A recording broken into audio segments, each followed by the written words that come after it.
Welcome to Randy's Old Time Radio Shows. Tonight, step into the glitz and glamour of classic Hollywood with Hollywood Radio Theater. From thrilling dramas to laugh-out-loud comedies, each story brings the silver screen to your ears. Experience the stars, the stories, and the magic as the curtain rises on radio's golden age. From Hollywood, the Hollywood Radio Theater.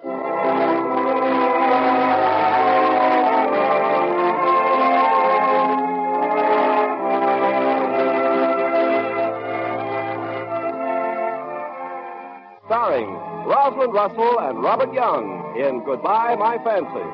Ladies and gentlemen, your producer, Mr. Irving Cummings.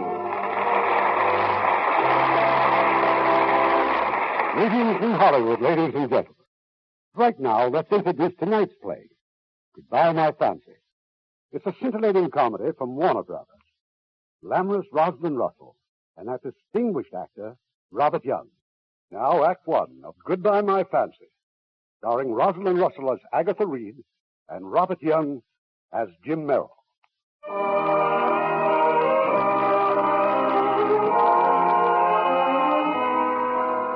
It's 1950. Among the members of the United States Congress, few are more widely respected, and certainly none is more attractive than the Honorable Agatha Reed. Miss Reed has just returned to her office, slightly battle-worn after another harrowing day in the cause of better government. All right, Woody. What's the mail? Another 1,000 or so letters. Make another speech like that last one, and you'll get the post office out of the red. What's this one? Oh, invitation. It's from Good Hope College. You know I haven't time to... Why, it's from Good Hope. Yeah, that's what I said. Then you said... Woody, they want to give me an honorary degree. Well, what's so special about that? You turned down Wellesley without blinking an eye. But you don't understand. I went to Good Hope. Oh, pardon me. Take a letter. Shall I type it on parchment? Special delivery. To Dr. James Merrill, President, Good Hope College, Good Hope, Massachusetts. My dear Jim, I can't tell you how... No, you better make that dear Dr. Merrill. I can't tell you how happy I was to receive your gracious invitation to return to Good Hope for an honorary degree.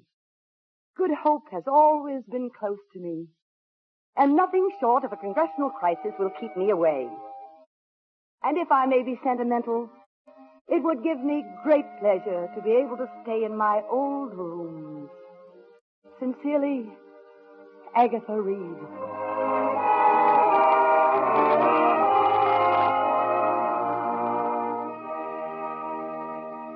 Good morning, Mr. Griswold. Is he in? Dr. Merrill, in his office. I believe he's alone, Mr. Griswold. Perhaps I'd Never mind, I'm going in.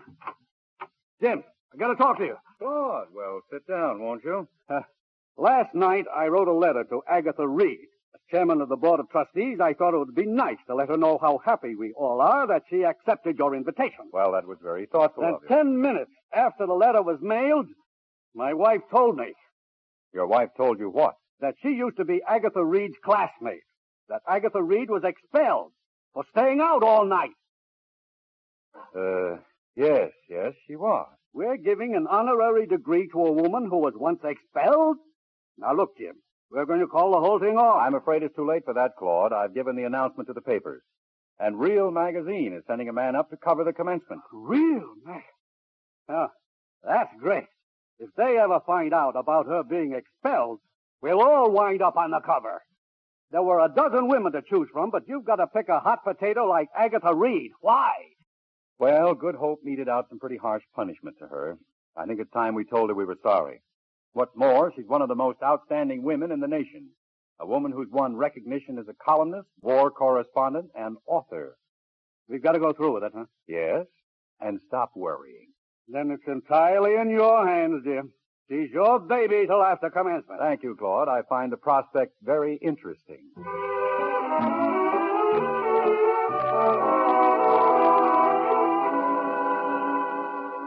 You may as well go on home, Woody. Our train doesn't leave until midnight. Oh, you can meet me at the station. What about my warm milk? Room service is sending it up. Maybe I should tell them to put it in a baby bottle. Meaning what? This trip back to the cradle, a crowded calendar, 2 important bills coming out of committee, election month. Only 4 months away, And we're off to braid a daisy chain at some college. Now, look, Woody. I am going to enjoy this weekend. I am going to be sentimental. I am going to cry. I am going to walk barefoot down memory lane with ivy entwined in my hair. And if you don't like it, you don't have to look. I'll bring my dark glasses. Do that. Oh, we'll leave that door unlocked there for room service.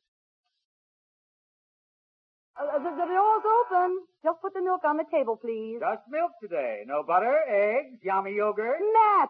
That's right, Maggie. Real Magazine's favorite photographer and yours. Matt! You just said that. The usual greeting after 5 years is, well, this is a surprise. Oh, I'm sorry, but you caught me off guard. I didn't think that was possible. I see you haven't changed. No, neither have you. A little more dignified, perhaps. A little more, shall we say, refined. Just as attractive as ever. I thought you were in Europe. I got back this afternoon. I thought I'd find out about that date we had in Paris. When you didn't show up for 5 years, I began to wonder. Is it on or off?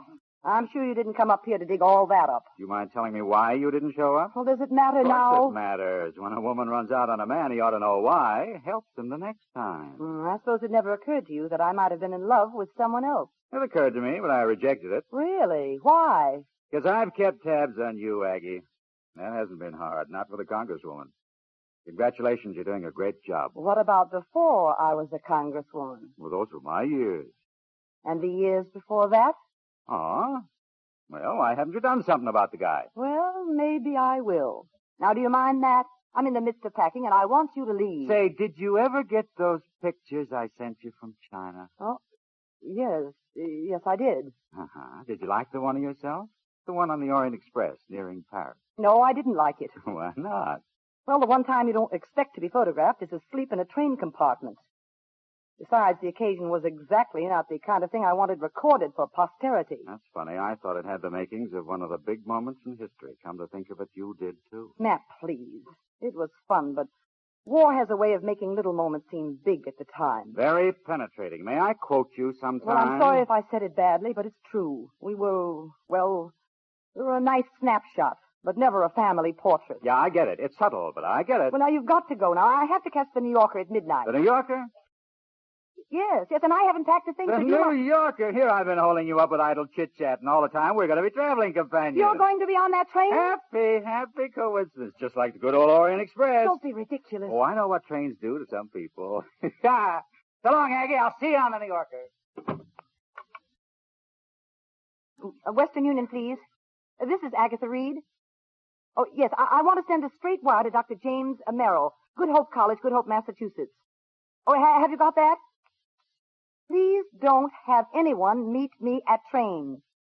Have decided to come by plane. Sign it, Agatha Reed. Thank you. Yes? Room service, Miss Reed. Oh, come in. Your warm milk, Miss Reed. I've changed my mind. Just bring a double brandy.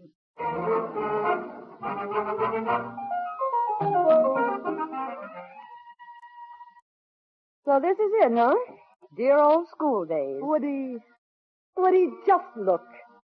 Oh, this wonderful, wonderful dormitory. My old rooms, the same furniture, the same pictures. Everything just as it was. Looks fierce, doesn't it? Do you know what those girls told me? They moved all these things up from the basement just for me. Oh, I haven't cried in years. It feels wonderful. If you're such a big shot, how come nobody bothered to meet you? Because I purposely stopped the taxi 2 blocks away. That was memory lane we walked through. That alfalfa field is memory lane. Oh, I'm sorry for you, Moody. I really am. If you don't have something to remember like this. Come in. I'm sorry to bother you, Mr. Oh, I'm the one who should be sorry, dear, putting you out of your rooms like this. Oh, no. Mary Nell and I think it's the greatest honor we've ever known. It's this, Miss Reed, your book, Women in the Vanguard. If you'll pardon me, Agatha, I'll run out and tear down some ivy for my hair. A wreath, you know. Woody, really? Oh, now, what about the book? Well, Dr. Pitt said we all ought to read it. Oh, your political science teacher? No, physics. Well, in his classes, you learn about everything. Sounds as if I'd like to know him. I was wondering if you'd autograph it for me. Well, I'd love to. Now, what name do I write? Virginia. Oh, would you make it Jenny? Jenny Merrill. Ginny Merrill. Will your parents be here for commencement? Well, there's just my father. Mother died a few years ago. Oh, does your father have to come very far? Oh, no. As a matter of fact... You're Jim Merrill's daughter, aren't you? Why, yeah. Well, I might have known. I knew your father very well. He was my favorite professor. What was he like, Miss Reed? Oh, he was very handsome. All the girls were in love with him. They still are. That's not what I meant. Was he a good teacher? He was a wonderful teacher. I wish he were still a teacher. Oh? Is being president of a college so bad? Well, it's different. Different? I'd better be going, Miss Reed. Is it all right if I tell my father you're here? I'm sure he must be anxious to see you. Well, perhaps I'd better walk over to his Oh, office. no. He'll want to call on you. And thanks again, Miss Reed. Excuse me. That's all right.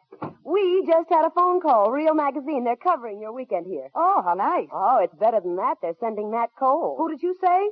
Matt Cole, the war photographer. You're joking. Why should they send him here? This isn't his type of thing at all. Yeah, but why the blood pressure? Get Real Magazine on the phone immediately. I'll put a stop to this right now. Why bother? I want to bother, and don't argue. Okay.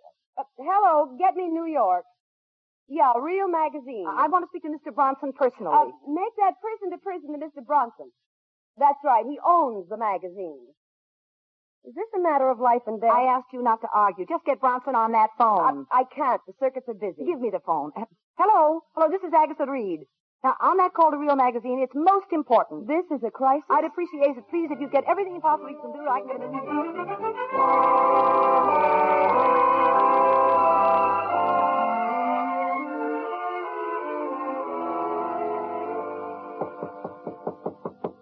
Come in. Jim. It's been a long time, Agatha. 20 years. I'm taking advantage of my position. The entire college is waiting to meet you. I'm overcome. I mean it, Jim. My daughter mentioned your secretary was with you. Woody's downstairs with the telephone operator. There's an important call I'm trying to put through. I'm glad we're alone. Ah, you're looking very well, Agatha. Thank you, Jim.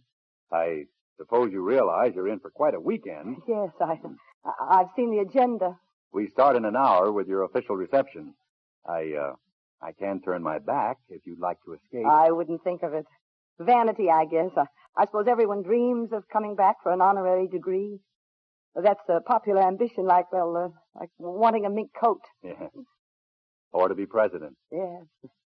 How does it feel? Well, it's never dull. The faces change so often. And with so much youth around, you actually get the feeling you're preserving your own. Well, your daughter should keep you young. She's a lovely child. No, that's wrong. She's not a child. What are we at that age, Jim? That wonderful, terrible in-between age. You've seen so many of us. Tell me about yourself, Agatha. Have you been happy? Well, I've been busy. Yes, I've followed your career very closely. Well, in that case, I won't have to bring you up to date on the past 20 years. No, only the first year. I've never quite caught up with that first year. I've wondered what happened, why you just disappeared. It was very stupid of me to get caught climbing in my window at 5 a.m. I hope the girls are more expert now. I wouldn't know. I'm not up on the statistics. Oh, listen, Jim. It would have made no difference to the trustees that you were the man, that we were planning to be married. I would have been kicked out anyway. Only you would have been kicked out with me. I thought we decided to take that chance. I couldn't let you do it. They were already eyeing you for the presidency. Well, where did you go? My letters came back. When I phoned your home, they said they didn't know where you were. Yes, I made them promise. Once I weakened and started to write you a letter. I never did finish it. And later on, I read about your marriage. Did Jenny tell you anything about her mother? No. She was a wonderful woman. We had a lot of things in common. That helped to balance the things we didn't have.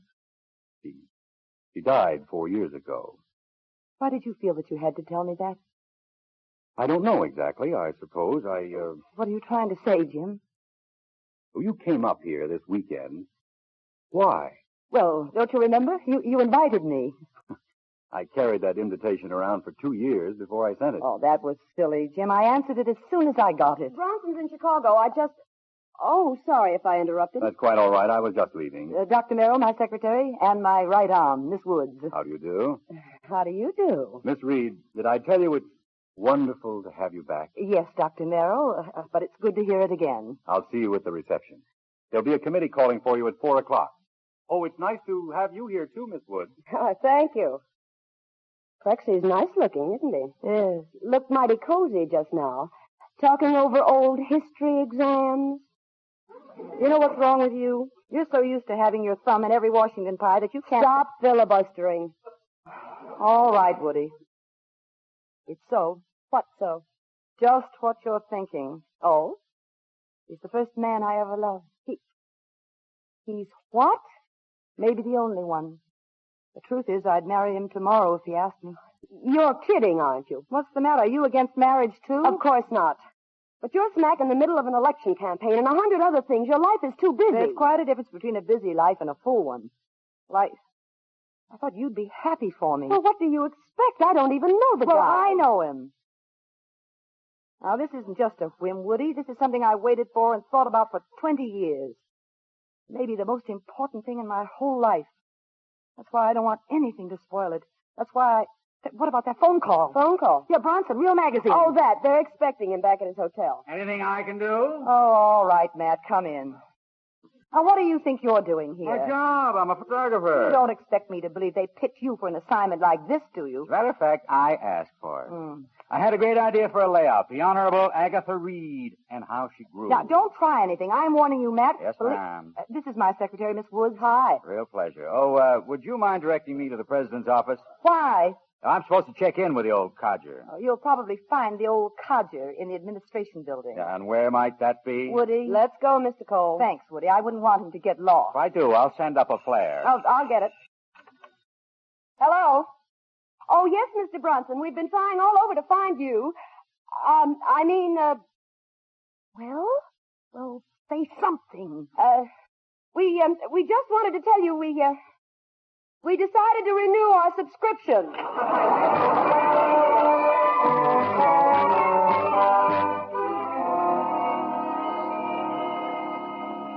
You can tell me something, Mr. Cole.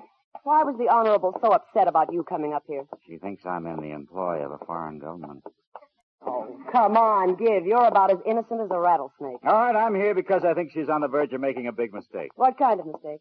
For a man, there's only one kind of mistake a woman can make, another man. Why should that bother you?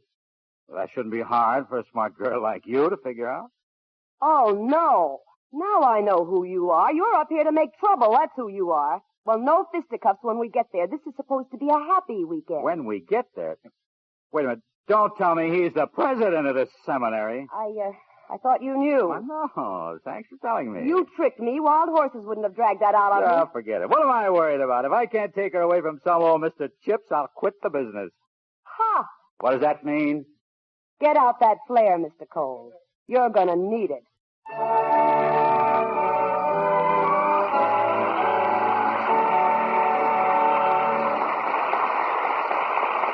Act 2 of Goodbye, My Fancy in a moment. You know, I guess just about the most popular sport in the world, everywhere in the world, is fishing. You hear a lot of discussion among American sportsmen, which is better, the dry fly or the wet fly, still fishing or trolling, lake, stream, or ocean. Everyone has his own ideas about this sport of fishing, and he goes after it in his own way. Well, that's true all over the world. As our servicemen have observed, there are a lot of different ways of catching fish. In Borneo, for example, the natives crush the berries of a certain shrub, and the juice poisons the fish of a river without spoiling them as food.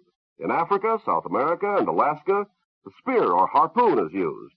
In Japan, trained birds called cormorants are sent diving down into the water to bring up fish.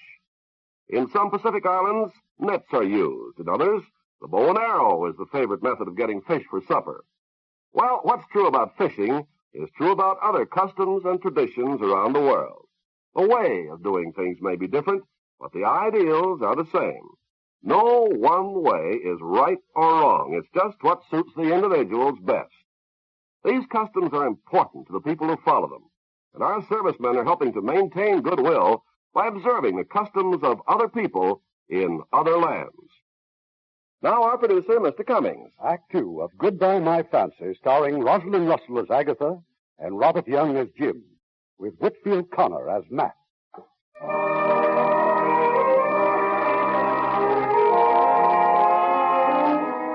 The faculty reception in honor of Agatha Reed is in full progress. Among those present are Matt Cole and a professor of physics named Dr. Pitt. Care for a cup of punch, Mr. Cole? Oh, thanks. You have to go through this every year? Occupational hazard. Well, I'm rather enjoying it. You mean it can be worse than this? It's just that this is my last faculty reception. Good Hope and I will soon be going our separate ways. I haven't been exactly happy under the present management. Dr. Merrill? Oh, no. Todd Griswold, our illustrious chairman of the board. Meanwhile, Mr. Cole, let's drink to Saturday morning. What's for Saturday morning? That's when I'll be asked to resign. I shall take my departure in a blaze of futile glory. You going to blow up the physics building? Not exactly. But there will be an explosion of a kind. What kind, Dr. Pitt? That's my little secret, Mr. Cole.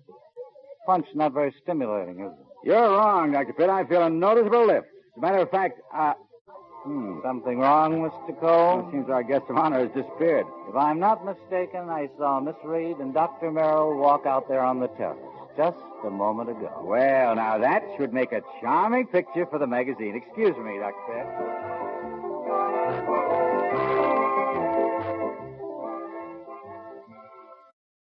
I suppose I had no right to take you out here, Agatha. But there won't be many opportunities to be alone, and there's so much I want to say. We had the same problem 20 years ago, Jim, until we discovered the amphitheater. Remember? I was just about to suggest it. The usual time? The reception will be over by then. The usual time. Thank you for remembering. How could I ever... Oh, Mr. Cole. Sorry if I started you, Doctor, but the layout wouldn't be complete without a picture of the president and his #1 graduate. Well, it might have been a better picture if you'd given us a little warning. Mr. Cole specializes in catching people off guard. Oh, there you are, Jim. Now, look, I've been working on Jeff Barnes. He's just about ready to walk. He's just about ready to walk. He's just about ready to walk. He's just about ready to walk over for the new library. I'll talk to him in the morning, Claude. Take my word for it and do it now. We were just... I'll be all right, Jim. Oh, Mr. Griswold, your wife was telling me that you just gave the college a projection room and motion picture equipment. I don't mind saying it cost me a young fortune. Claude's one of the best friends this college ever had, I'm honored, Mr. Griswold. You see, Miss Shackelford was saying that my film will be the first to be shown. Your film? Oh, it's just something I assembled a couple of years ago to illustrate a lecture. Miss Shackelford thought it might interest some of the students. Sounds fine, Miss Reed, fine. Well, Jim? Yes, of course. We mustn't let Mr. Barnes cool off. Heavy odor of orange blossoms in the air. You haven't wasted a minute, have you, Matt? Merrill must be quite a guy to keep a woman like you on the hook for 20 years. Yes, he is. Quite a guy. Or else you must be getting tired. Oh, what does that mean? This overwhelming desire to return to the past. Girlhood memories. Old rooms and dormitories. Old furniture. Old sweethearts. Old hats. You've been on the war fronts for so long that a decent atmosphere is bound to seem a little incongruous. Who are you kidding, Aggie? Take a good look around. This is a lost world up here, and Merrill's the perfect president for it. That penetrating analysis of Jim Merrill is based on one, how do you do? Is it? You used to be a good reporter. Talk to some of the teachers. Dr. Pitt, for example. You might get an earful.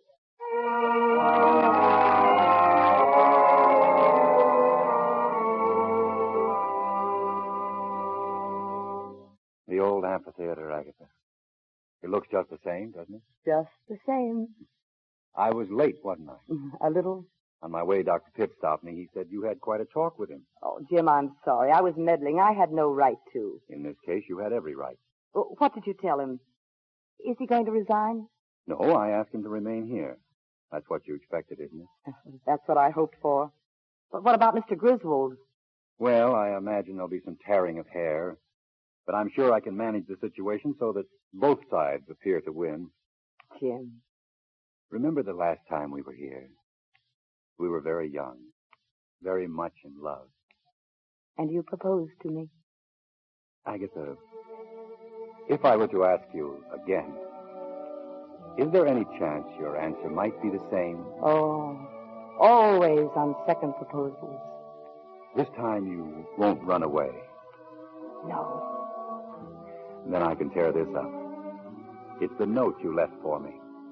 You kept it. I've never quite forgiven myself for introducing you to the beauties of Walt Whitman. Goodbye, my fancy. Farewell, dear mate, dear love. The note. May I have it?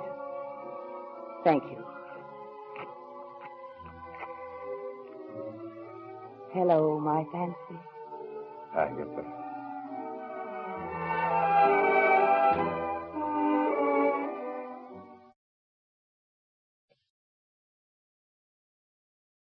Aggie? Woody's the name. Oh, Jill. That's the answer I always get. Well, I'll stick it out for a couple hours longer. If she doesn't show up by morning, I'm leaving.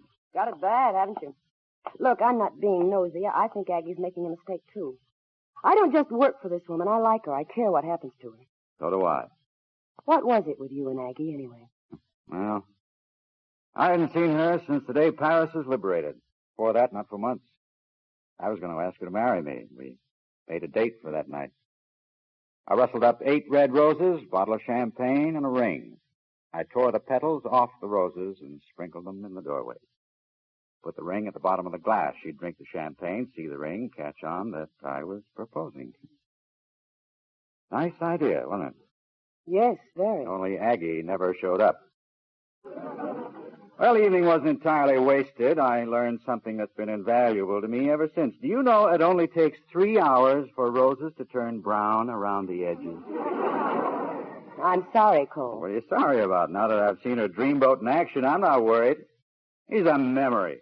Something she pressed in a book through the years like an old rose. You're expecting an awful lot of her in one short weekend. That's why I'm going to give her a little help. Right before your very eyes, I'm going to turn that memory into a man. Very clever, if it works. You leaving? Wouldn't you rather?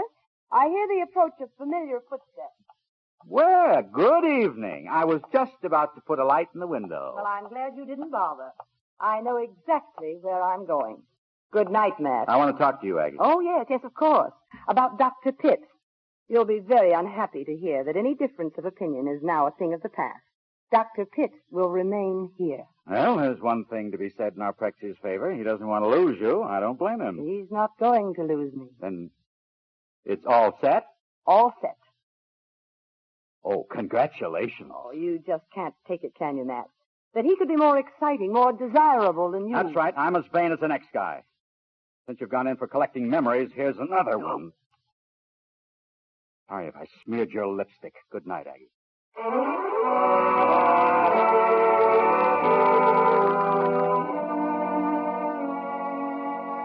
Why, it's Mr. Cole. Do come in, Mr. Cole. Good morning, Miss Shackelford. Busy taking pictures, I suppose. That's what I wanted to see you about. Now, you're the student advisor. I just want to be sure that I'm at the right place at the right time. Now, let's see. Tomorrow's Saturday. Oh, but tonight's the prom, and a step sing at Griswold Hall. Step sing? Oh, yes, they sing on the steps. Uh-huh. But tomorrow morning, I believe Dr. Pitt mentioned something for 11 o'clock. Oh, yes, the film showing, Miss Reed's film. No, I don't mean that. Isn't there something else on tap? Why, no, nothing. Well, now, there must be. Mr. Cole, there will be nothing at 11 o'clock tomorrow but Miss Reed's motion picture. Anyone seen it yet? No, I don't think so. Oh, yes, Dr. Pitt. It was at his suggestion that I sent for it. Dr. Pitt? Oh, fine. Miss Shackelford, where can I find Mr. Griswold? Mr. Griswold? Well, I'll be glad to show you, Mr. Cole. Now, you just come with me.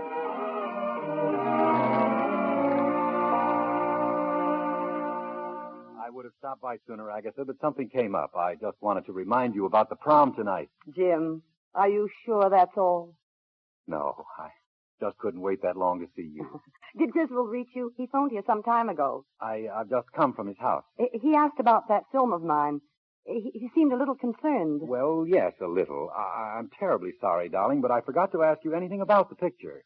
Do you think I'd have brought anything here unsuitable? Oh, Agatha, of course not. Jim, I've spent 5 years in Europe. I saw what happened in those countries where freedom was destroyed. That's what the film's about. Actual newsreel shots of some of the dreadful things that have happened in our time. How they burned the books, how they hanged the teachers by their feet because they dared to teach the truth. Do you think I want to see that happen here? I'm not questioning it at all. It's just that these are touchy times, so Claude feels we ought to have a look at it. It's a shame Mr. Cole had to bring it up. Cole? Oh, yes. Claude said that Cole had stopped by to take a picture. He happened to mention the film to Claude. Well, what does he say about it? He praised it very highly. But when he said that Dr. Pitt had liked it too, well, Claude got a little worried. It's funny. It's really funny. Oh, darling, believe me, we'll straighten it out. I don't need to see the picture. I know it's all right. Besides, there's something the matter with my eyes. Oh? I can't seem to see anything but you. About the prom, wait for me here, dear. I'll pick you up. Yes, Jim, of course.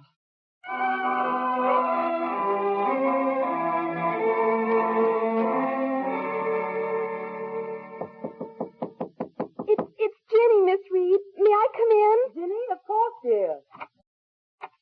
Well, shouldn't you be getting dressed for the prom? Miss Reed, is it a good picture? The one they're showing tomorrow? Well, naturally, I'd think so. Why?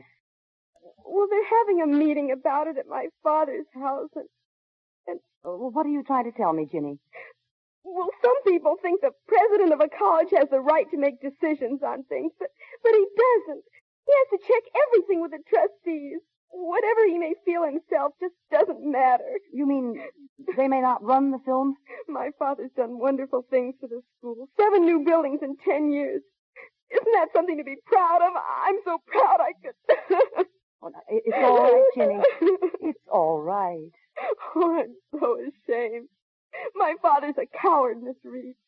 He's so afraid of losing his job. He's lost everything he ever believed in. How do you know he isn't fighting them on this? Because he's forgotten how to fight. Oh, Miss Reed, you just don't understand. I want to tell you something, Jenny. Something I'm sure you don't know. I was expelled from this college. You were... what? Expelled because I stayed out all night with a man. We were very much in love and planning to be married. But I ran away so I wouldn't hurt his chances of becoming president. He had strength and integrity and courage. He still has. So let's not turn away from him now, just when he needs us most. Miss Reed. Oh, I should have known.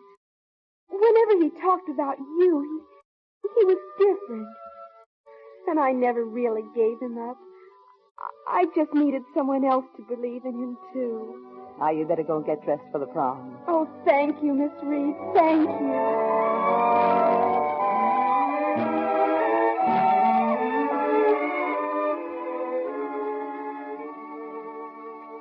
Agatha, you look beautiful. Thank you. And what's more, I'm already surprised. Your arm, Miss Reed. Oh, Jim, imagine going to a prom again. Claude and Ellen stopped by. They thought we might as well make it a fourth. Of course. They're downstairs. Ed! Oh, it's just like old times, isn't it, Ed? Hello, Ellie. Oh, good evening, Mr. Griswold. Now, that's what I call a charming couple. Ellie, you didn't forget my pills. My stomach's murdering me. Oh, I knew it. If you hadn't got so upset at the movie, you wouldn't have had to call the meeting and... Oh. That's too bad, Mr. Griswold. Sounds like it's all my fault. Oh, I didn't mean that, Ag. It's just that we were late for dinner, and Claude just gulped. How did you like the movie, Mr. Griswold? Well, it's no Abbott and Costello. They're Claude's favorite. Agatha, Claude realizes what you tried to accomplish with the film, and... Sure I do. Why show college kids this kind of stuff? Time enough to start worrying when they're out of college. That's a very interesting theory of education, Mr. Griswold. Is it yours? I leave theories to experts here like Jim. All I care about, frankly, is protecting the minds of the young people Well, you're here. not protecting them, Mr. Griswold. You're destroying them. A college is where the future of the world begins, and professors aren't intellectual babysitters. It's their job to bring some light into this muddled world. And you've put a stop to that. The result is the girls who graduate tomorrow aren't prepared for the world they'll have to face.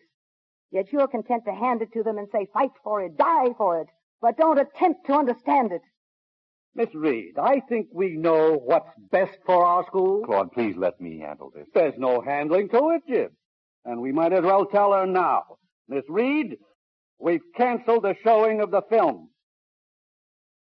Gee. And Dr. Merrill? Did he agree? On vital issues, the president and the trustees always agree. Now, suppose we get over to the prom. Claude, you and Ellen go ahead. I'd like to speak to Miss Reed alone. Well, don't be too long. It wouldn't look well if you were late. Oh, dear. Forget it, Ellie. Now she knows just how we feel. And when Jim turns on the old charm... Excuse me, have you seen Miss Reed? The man from the magazine, isn't it? That's right. Miss Reed's inside, but I don't think you'd better disturb her right now. Come along, Ellie. Thanks a lot. I'll just wait for her here. I know how you must feel, Agatha, but you must give me a chance to explain. Jim, did you see the film? Yes? Well, do you think it's wrong for your students to see it? Now, be honest with me. No. And you didn't stand up and say that? Agatha, I'm just asking you to try to see my position. There are times when I have to bow To Claude Griswold? You're exaggerating Claude's importance in this whole affair. Am I? When he and not you seem to be the real judge of what should be taught at this college? He's a businessman. He gives money. He wants his say. It's as simple as that. Why do you look so shocked? I'm not shocked. Just frightened. That you can stand here and say that and accept it. Good heavens, Agatha. I have to run this school. That means getting buildings, endowments. It's part of the job. Suppose I fought Griswold on this to a showdown. It would be an heroic gesture, and I'd be out of here tomorrow. Would you? You used to love a fight like that. Well, things are quite different now. I have Ginny to think about. Oh, there's no need to lie to me. I've talked to Ginny. And if you're not careful, you're going to lose her. I don't know how important that is to you, but I suspect it's very important. What have you been telling her? Oh, dreadful things, that you have courage, integrity. And I didn't just say it, Jim, I believe it. Stand up to Griswold, not for me, not even for Ginny, but for yourself. All right, Jim. I know when I'm beaten. I'm going to offer you a deal, a business deal. That's more in your line. What are you talking about? A few minutes ago, I assured your daughter that you'd run that film tomorrow.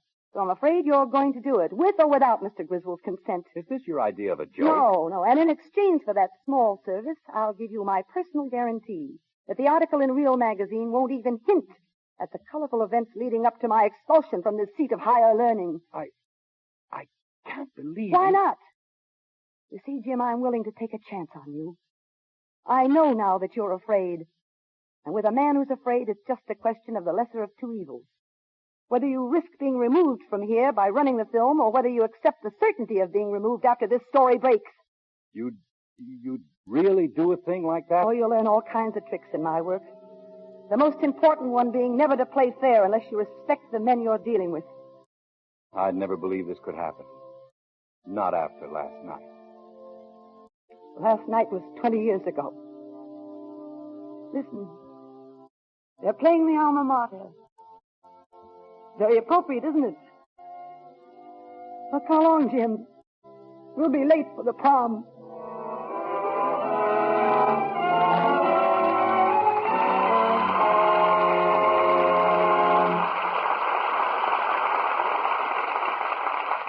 In just a few moments now, we'll hear Act 3 of Goodbye, My Fancy.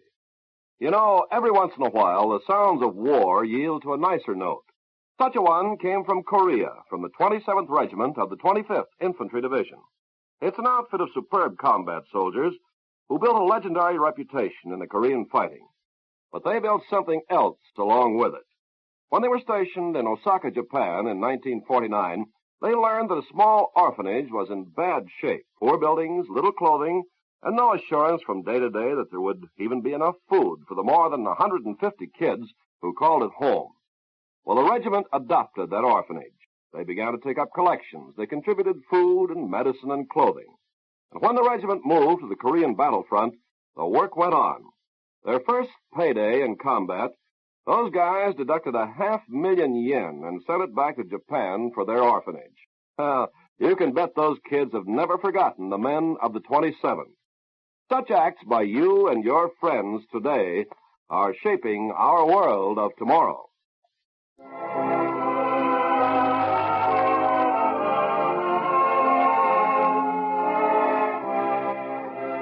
We pause now for station identification.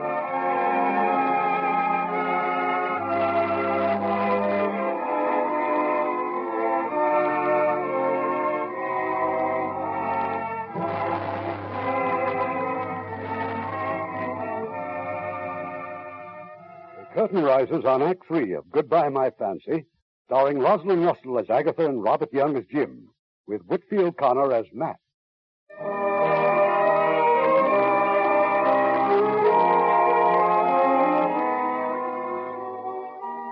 It's the following morning, and the motion picture theater at Good Hope College is rapidly filling with students and faculty.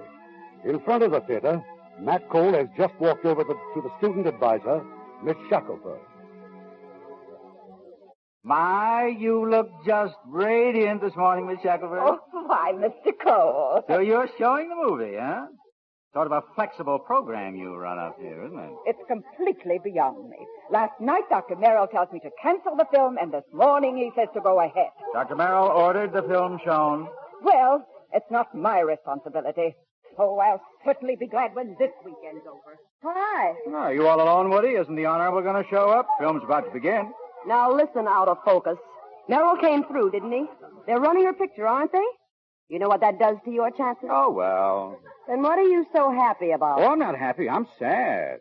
You got to be philosophical about it. You got to take the bad with the good. See, you're up, you're down. You're punch drunk.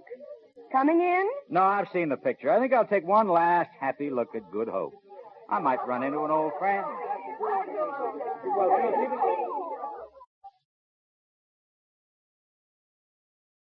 Oh, a man can wear himself out walking around this campus looking for someone. What are you doing here, Matt? What are you doing here, Agatha? I happen to like the amphitheater. Well, they're showing you a film. I know. Well, aren't you glad? Yes, of course. Well, it seems I was wrong about Merrill. Fine, but there's no need to carry on about Crow? Oh, no, I don't mind. I don't have any pride where you're concerned, Aggie. You ought to know that. We've been all through this, Matt. You've got nothing to say to me. It's all been said. Yeah, well, I'm stupid. I got to have it spelled out. He's a great guy. He's everything you ever hoped for, dreamed about all these years. And you're going to marry him? Is that it? I don't want to talk about it. Okay, I'll go down and congratulate Dr. Merrill. Matt. No, you couldn't face that, could you? As you know, it's a lie. You threw away 6 years we could have had together. 6 wonderful, beautiful years, all because of a lie, but you haven't got honesty enough to admit it. To me or to yourself. Gotta hang on to your precious ego. Well, you can have it, sister. I'm a big boy now. I got bigger and better things to do. And don't worry, I'll stay away from Merrill.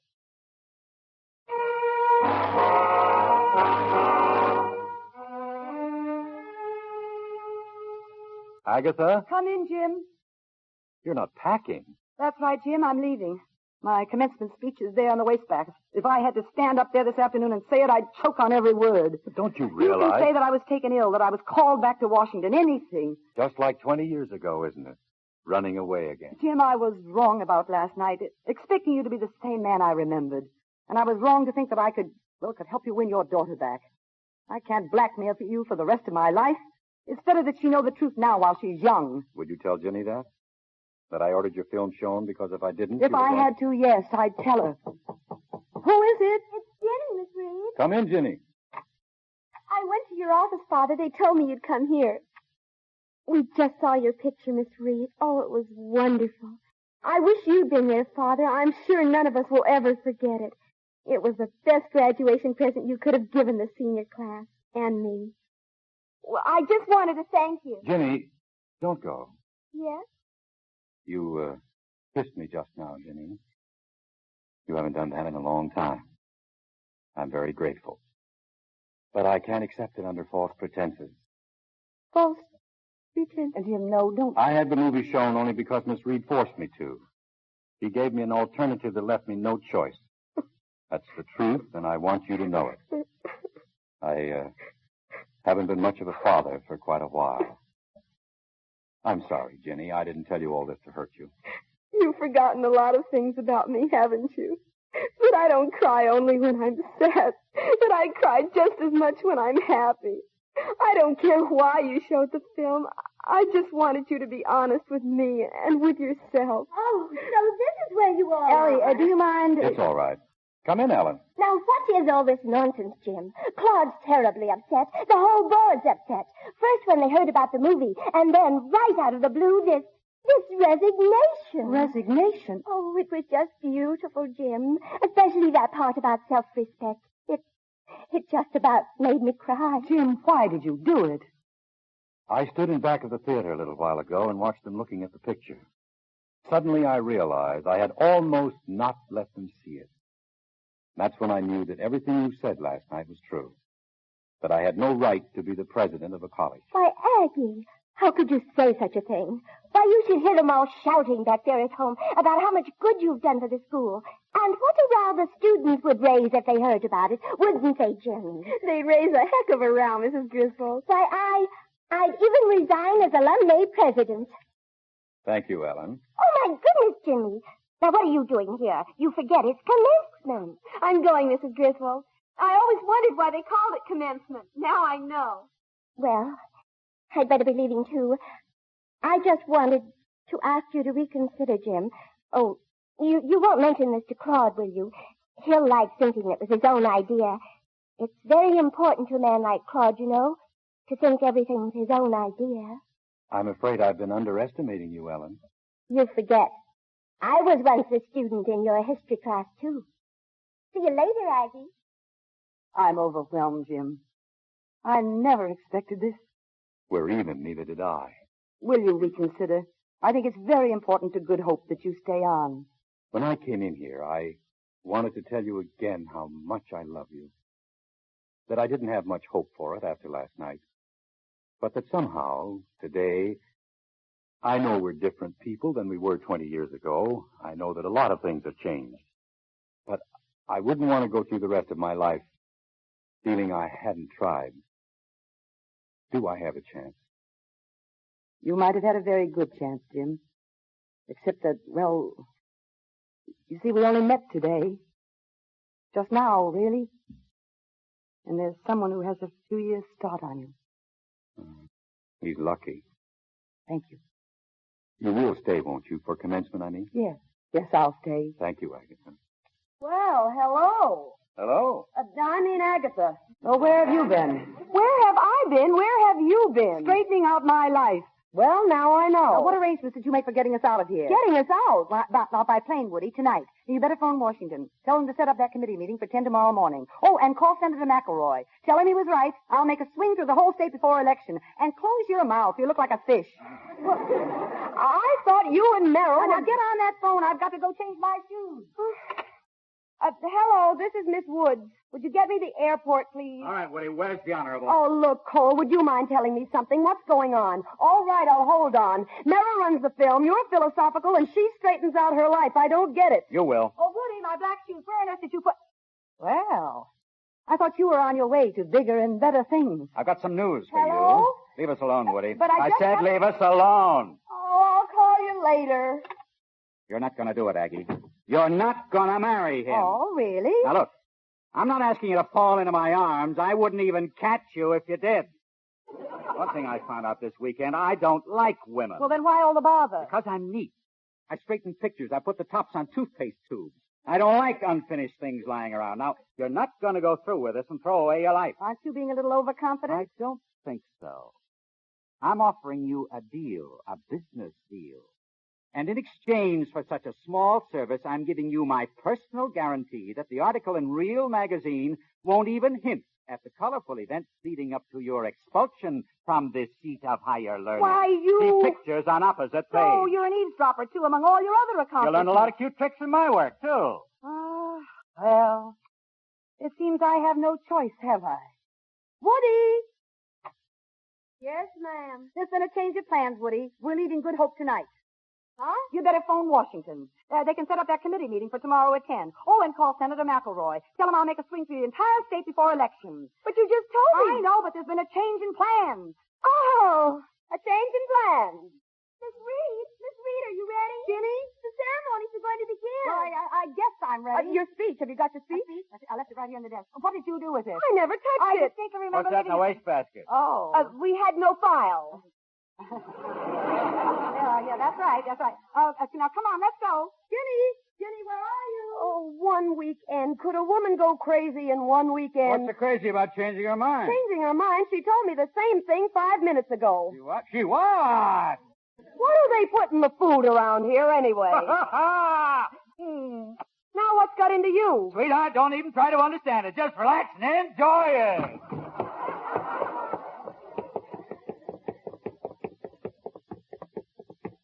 What kept you? Oh, Matt, you were right. We have missed 6 wonderful years. I've been so blind. Now, why on earth didn't you make me see? Why didn't I? You politician, you.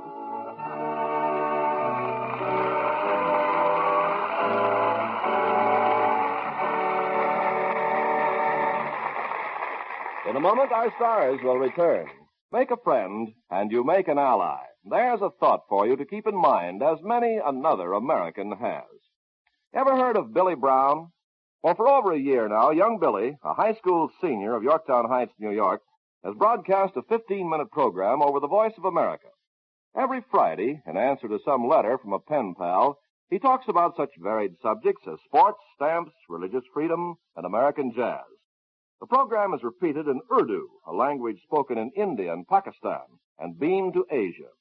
In 1 month, Billy answered 627 letters from 35 countries. When one pen pal asked about student government in American high schools, Billy tape-recorded a 5-minute student meeting in his school. For a while, it looked as if Billy's program might be discontinued, but it had become so successful that the local Rotary Club set up a special committee to raise funds for its continuation and for the purchase of postage and stationery so Billy could continue to correspond personally with his overseas pen pals. Recently, Pakistan's ambassador to the U.S. and his family visited Billy at his home for a weekend, and later the envoy invited the Brown family to Washington, where Billy received a reward for his, as the citation read, contribution to the growing spirit of brotherhood between the youth of America and the youth of Pakistan. Although Billy Brown plans to enter law school, he hopes to continue with his radio program, for, like so many other Americans, he's discovered that by helping others, you help your country. Now, here's Mr. Cummings with our stars. And here they are, Rosalind Russell and Robert Young.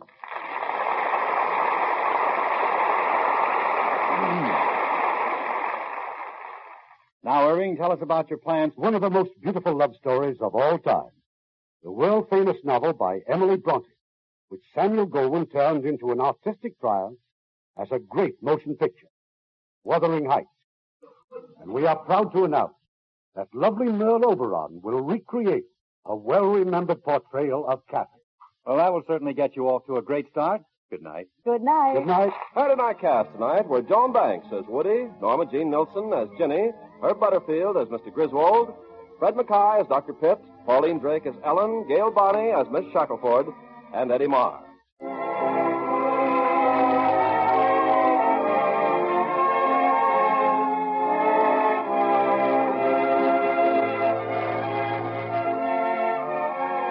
The Hollywood Radio Theater is produced by Mr. Irving Cummings. Our orchestra is under the direction of Rudy Schrager. This is Ken Carpenter inviting you to join us next week at this same time for another presentation of the Hollywood Radio Theater.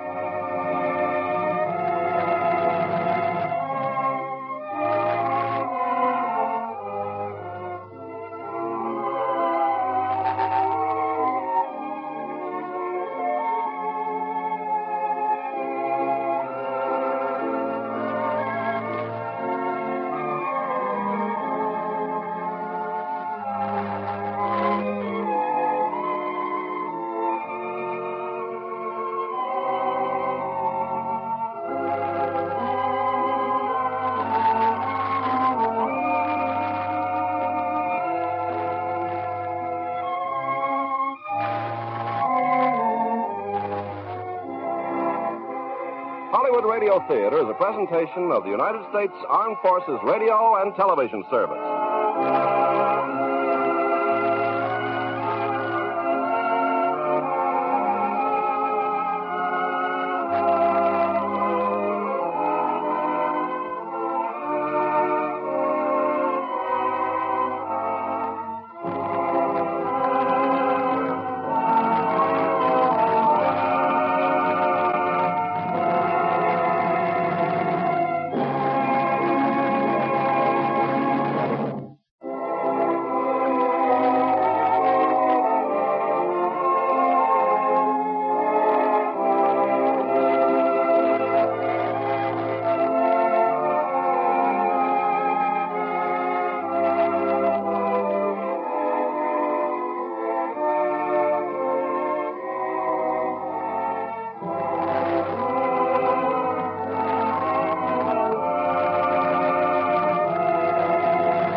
Well, folks, that's it for this episode here at Randy's Old Time Radio Shows.